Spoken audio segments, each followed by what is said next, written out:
Ô Seigneur, Dieu bien-aimé, Créateur infini, Père, nous te rendons gloire, nous te bénissons Seigneur pour ton souffle de vie que tu nous accordes encore ce matin.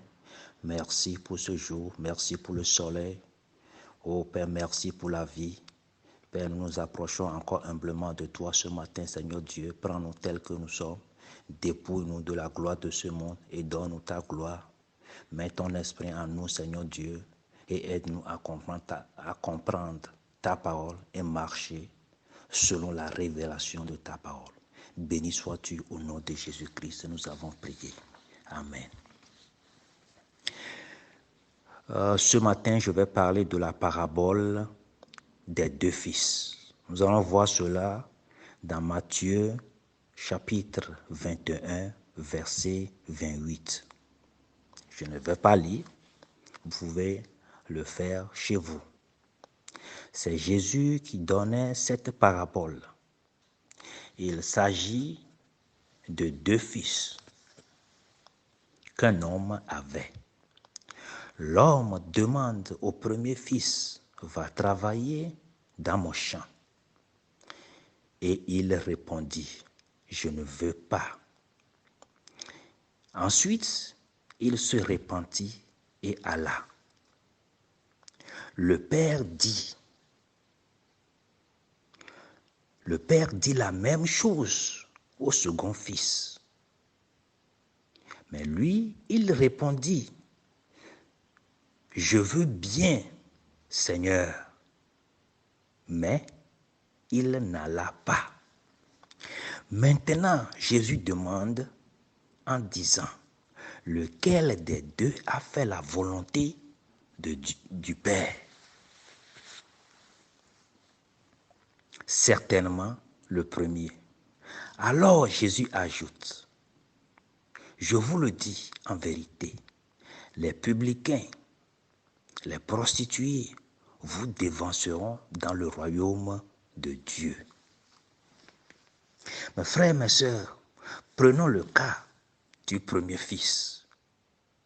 Quand il a entendu l'ordre du Père, quand il a entendu la voix de son Père, il a dit directement non. Et la Bible ajoute, il se repentit et alla.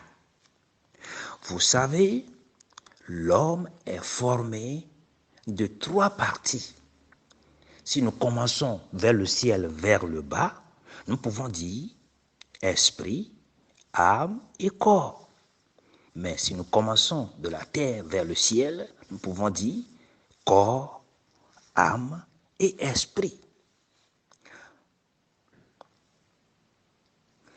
Quand nous commençons de la terre vers le ciel, nous disons corps. Ce corps que nous rendons belle, ce joli corps que nous avons, ce corps que nous maquillons, ce corps que nous faisons des opérations esthétiques, ce corps que nous métamorphosons pour rendre joli. Ce qui est sûr, mes frères et mes sœurs, retournera un jour à la poussière. Parce que ce corps est poussière et retournera à la poussière. La deuxième partie, c'est l'âme. Si vous remarquez, quand nous disons du ciel vers la terre, l'âme est toujours au centre. De la terre vers le ciel, l'âme est toujours au centre. L'âme est un élément central de notre vie. L'âme est le siège des affections. L'âme est le siège des désirs. L'âme est le siège des émotions. L'âme est le siège de la volonté. Même si nous sommes troublés, cela vient de l'âme. Nous ne savons pas s'il faut dire oui ou il faut dire non.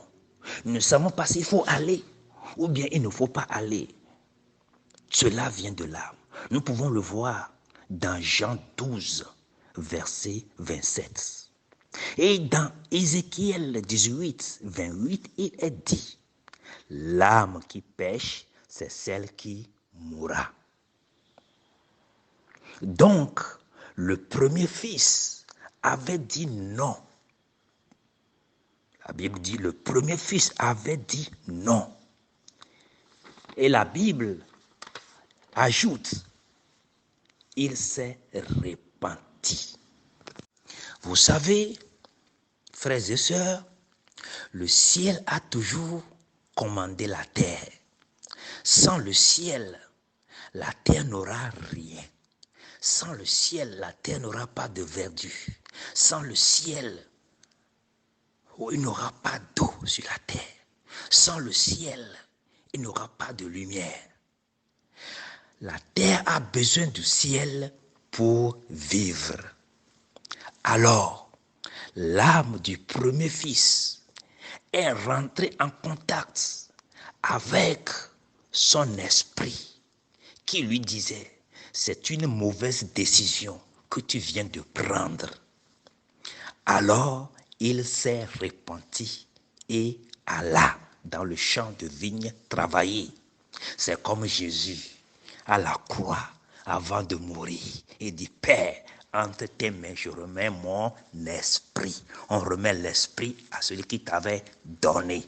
Tout chacun de nous a l'esprit.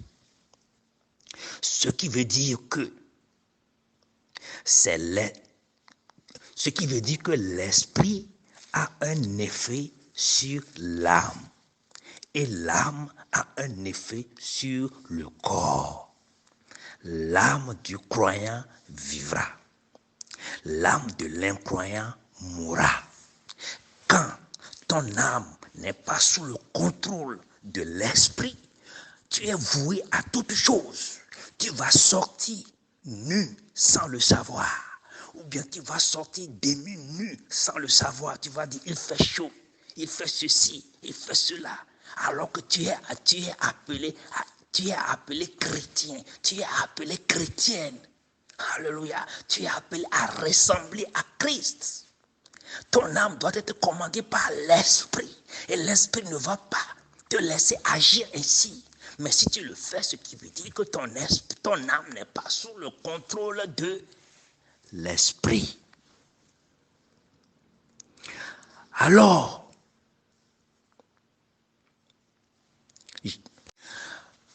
le deuxième fils, son âme n'obéit pas à son esprit. L'esprit n'a pas d'effet sur son âme. C'est pourquoi il reste troublé dans sa décision. Il a dit oui pour tromper le père. Il a dit oui pour tromper son frère. Il a dit oui pour tromper ceux qui l'entourent. Mais au fait, il n'est pas allé. Il est semblable à ceux qui ont la Bible en main, mais font exactement le contraire du contenu. Car son esprit n'a pas effet sur son âme et l'âme sur le corps. Alors, il peut vivre n'importe comment, sans réaliser que ce qu'il fait, c'est mauvais. Alors Jésus dit, en vérité, les publicains, c'est-à-dire les pécheurs, les prostituées, ceux qui vivent aux dépens de leur corps, ceux qui exercent le plus vieux métier du monde, vous dévanceront dans le royaume de Dieu. Alléluia. Jésus voulait nous dire que les pécheurs, les publicains, les prostituées vont se repentir totalement et accepter le Seigneur et prendre leur baptême. Alors, le salut leur sera accordé. Mon frère, ma soeur, la possibilité que tu as, la chance que tu as d'écouter la parole de Dieu, de recevoir la parole de Dieu. Les pécheurs, les prostituées n'ont pas cette occasion. Mais s'ils l'ont, ils ne seront pas dans cet état aujourd'hui. Mais Jésus sait que l'occasion leur sera accordée et ils ne tarderont pas a saisi cette occasion. Alors que les soi-disant chrétiens, ils risquent de manquer à l'appel. Ils ont la Bible en main, mais leur âme n'est pas sous le contrôle de l'esprit. Leur âme n'est pas sous le contrôle de l'esprit. La Bible en main, mais ils font exactement le contraire du contenu du livre. Alors, mes frères, mes sœurs, je vous exhorte ce matin à maintenir votre décision de suivre le Seigneur. Et s'il arrive que vous trébuchiez, s'il arrive que vous commettez de fautes, comme le premier fils qui a dit non et il s'est repenti, que vous venez aussi à la repentance et que Dieu puisse encore vous recevoir et vous accorder encore plus de bénédictions. Alors, sur ce, que le Seigneur Dieu vous bénisse. C'est votre frère Sébastien. Bon dimanche.